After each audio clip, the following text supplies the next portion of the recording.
It's a day NFL coaches fear. Your team underperforms and someone has got to pay the price. Today, Eric Mangini, Romeo Crennel, and Rod Marinelli all fired.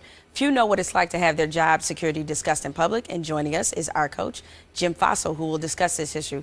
Coach, let's start with the first thing. What is it like when you have your job security openly discussed in public?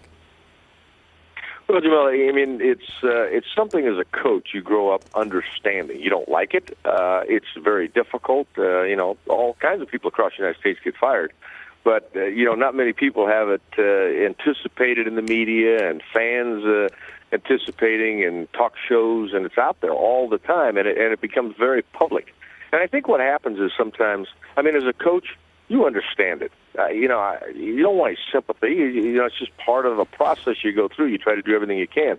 The hardest part, I think, is for your family. That's where you live, your roots. The kids are either in school or you got family, friends, and all those things, and then it uproots your family. But again, I go back to the same thing.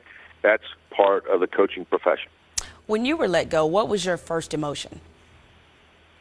Well, in fact, I went to the club. I went to them because I kind of felt like, well, maybe they're anticipating a change, and I got no qualms because I was in New York, probably lasted as long as any coach for the Jets or Giants for quite a while. But you kind of anticipate things, and you do have double emotions. There's part of it is it's relief. I need to make a change. This is a hard job. I've been going hard.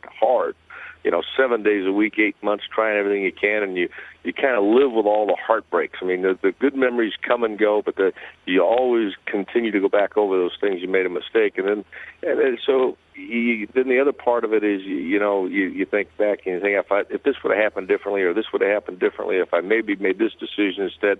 So there's kind of a multi-purposes. You feel like you need a break, but then also you feel like you left the job undone. Fans probably don't consider the emotional side of it for coaches. Realistically, how long does it take you to recover and move on? It takes a while. Because it's always in your mind. A lot of things are in your mind. If you're really true to yourself, if you're honestly true to yourself, you think of the ththings, first of all, that you could have done differently. And decisions you made that if I didn't make that decision, maybe this would have worked out better.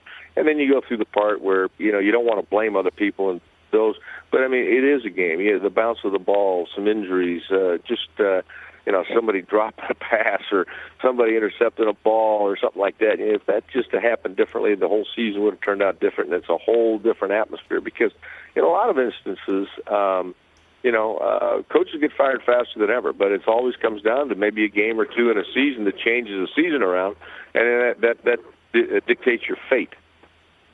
All right, Coach, thank you for providing us the other side of the issue.